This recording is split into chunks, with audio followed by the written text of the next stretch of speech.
아멜리가 태어났는데 세상에 관심이 없어요. 표정 없고 감정도 없고 자기가 신이라고 생각해요. 왜 내가 태어나야 돼? 왜 내가 이 사람들을 놀아줘야 되지?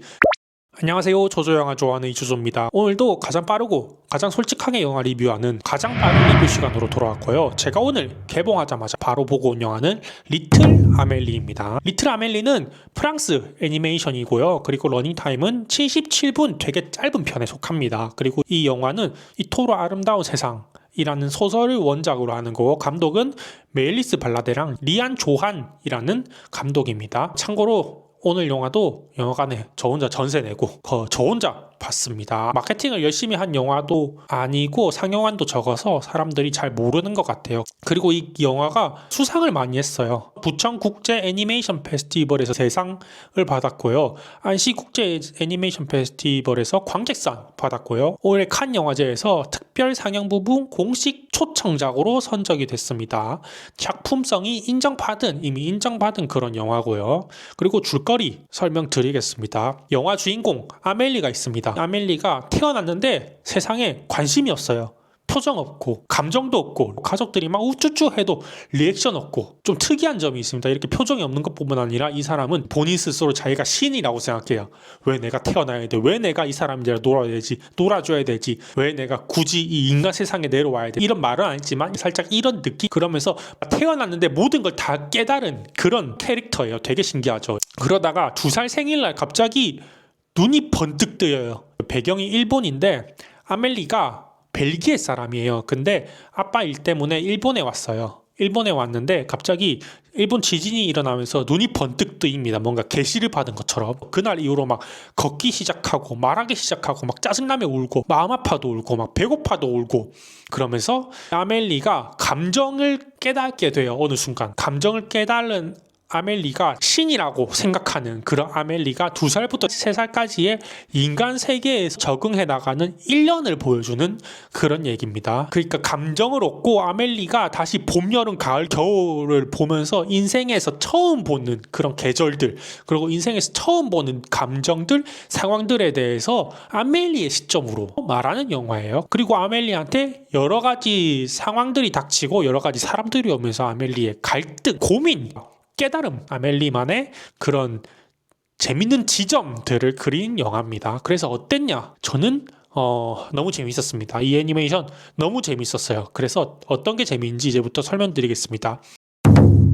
첫 번째로 색채, 이 영화 색감 미쳤습니다. 제가 이런 색감은 영화에서 처음 본 것 같거든요. 거의 수채화 같아요. 아이의 시점으로 보이는 것들을 수채화로 묘사하니까 너무너무 예뻐 보이는 거죠. 예를 들면 빛도 그냥 묘사하는 게 아니고 수채화 그리는 것처럼 꽃이나 뭐 물 같은 것도 다 수채화처럼 묘사하는데, 아이의 시점으로 보면 이게 다 선명하고 커 보이잖아요. 그래서 그게 너무 인상 깊었고요. 조그만 움직임도 애가 보면 되게 커 보이고 좀 위협적으로 보이는 것도 있고 대단해 보이는 것도 있잖아요. 예를 들면 팽이가 돌아가는 것도 어른이 볼 때는 그냥 조금 도는 건데 아멜리가 보니까 그게 되게 역동적으로 보이잖아요. 그게 딱 2살 아이의 시선으로 사물들의 움직임이나 자연을 그리는데 그게 다 역동적이고 컬러풀해가지고 너무 재밌고 보기 좋습니다. 보고 있으면 눈을 못 떼겠더라고요.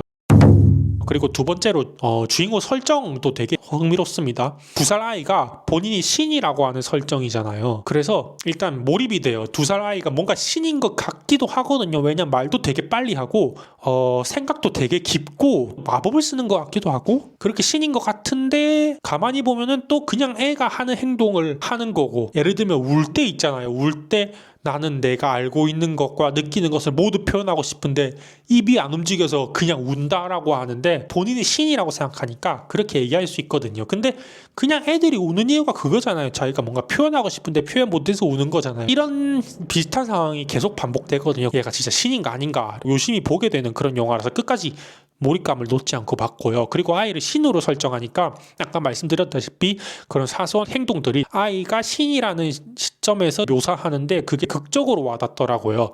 예를 들면 아멜리가 가족들 이름을 불러주는 장면이 있어요. 근데 아멜리가 아무렇지도 않은데 그냥 막 불러주거든요. 근데 가족들은 자기 동생 또는 자기 딸이 처음으로 자기를 불러줬으니까 너무 좋잖아요. 그렇게 하면서 막 좋아하는데, 아이의 시점에서 보면은 이 어른들 내가 이름 부르니까 주니까 좋아하네? 라고 생각할 거고, 어른 시점에서 그 상황을 보면은 드디어 내 아이가 처음으로 내 이름을 불러줬다 하면서 좋아할 건데 이게 신이라고 생각하는 아이의 시점에서 이 상황을 묘사하니까 되게 흥미롭더라고요. 내가 이름을 불러주는 것만으로 그들의 존재가 만들어진 것 같다라고 하면서 이걸 되게 철학적으로 그리고 존재론적으로 어떻게 보면 아름다울 수 있게 묘사하거든요. 전 이런 것 때문에 신으로 설정했구나라고 되게 흥미로웠습니다. 귀엽다고 끝날 게 신의 시선으로 말하니까 이렇게 역설적이고 색다르게 다가오고 철학적으로 다가오더라고요. 그리고 세 번째로 배경. 이 배경이 차 세계대전 직후 일본이에요. 아멜리의 아빠가 벨기에 영사로 일본에 간 것 같거든요. 근데 솔직히 이게 한국인 입장에선 설정이 전범국인 일본이 피해자 코스프레를 한다라고 생각할 사람이 꽤 많을 것 같은데 그 문제를 차치하면은 영화상에선 되게 절묘한 그런 배경이라고 생각을 했어요. 이 영화 중에서 사실 엄청 중요한 키워드 하나가 상실이거든요. 전후 일본이다 보니까 그 전쟁으로 상실을 겪은 사람이 나오고 그 감정이 그 사람들이 아멜리랑 연결이 되거든요. 여기서 어떤 사람들은 아마 일본 피해자 코스프레 하는 거 아니야? 라고 되게 반감을 느낄 수도 있을 것 같습니다. 예, 충분히 이해하고요. 그리고 이 일본이라는 상황이 아멜리의 정체성이랑 또 겹쳐요. 사는 곳은 일본인데 핏줄은 벨기아니까 본인은 어디도 속하지 못한 사람이고 정체성 혼란을 겪는데 이것도 아멜리가 겪는 주요 고뇌 갈등이랑도 연관이 있는 그런 절묘한 배경 설정이라고 저는 생각을 했습니다. 그리고 이 주제에 대해서 말씀드리면 사실 되게 저는 이 내용에서 다루고 있는 철학적 논점이나 주제, 소재가 되게 많다고 생각했어요. 근데 그 중에서 저는 상실과 현실의 관계를 묘사하는 부분에서 되게 꽂혔거든요. 여기서부터 제가 스포 곁들여서 설명할 테니까 결말을 모르고 보고 싶으신 분들은 여기서 영상 멈춰주면 됩니다. 아멜리는 할머니의 상실을 겪었잖아요. 그러면서 저 너머에 있는 세계를 처음 인식하고 그리고 자기 유모도 잃을 것 같자 상실을 할 것 같자 현실에서 막 도망치듯이 연못에서 빠져버리잖아요. 그래서 아멜리한테는 이 상실이랑 현실이 공존할 수 없는 그런 두 개의 개념이에요. 왜냐하면은 상실이 너무 커서 그 슬픔이 너무 커서 현실에서 도망치려고 한 거니까. 근데 집주인은 또 여기서 상실이랑 현실의 관계를 또 다르게 해석해요. 집주인은 엄청 큰 상실을 겪었죠. 그런데 상실 겪은 상태에서도 현실에서 살아나가요. 현실에서 살아나가는데 그 상실을 어떻게 안고 살아나가냐? 현실을 왜곡합니다. 우리나라를 공격한 거는 서양놈들이니까 서양놈들은 다 잘못됐다 하면서 벨기에 가족들이나 아니면 아멜리에 대해서 되게 차갑게 대하거든요.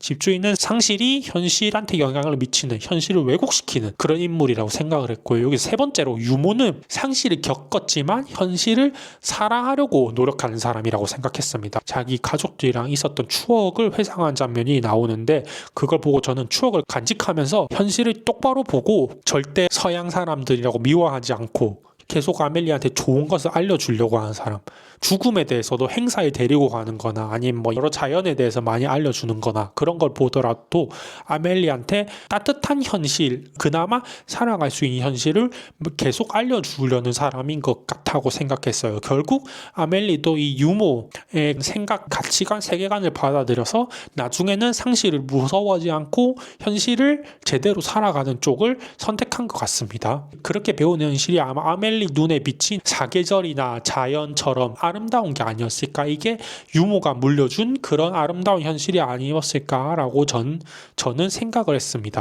오늘은 리트 아멜리 영화 리뷰 해드렸고요. 잔잔한데 생각보다 웃기고 귀여운데 철학적인 영화 아멜리 여러분에게 추천드리겠습니다. 이상 가장 빠른 리뷰 시간 마치겠고요. 이렇게 가장 빠르게 그리고 가장 재밌게 리뷰 보고 싶으신 분들은 이조조 채널 구독, 좋아요, 알림 설정까지 부탁드리겠습니다. 감사합니다.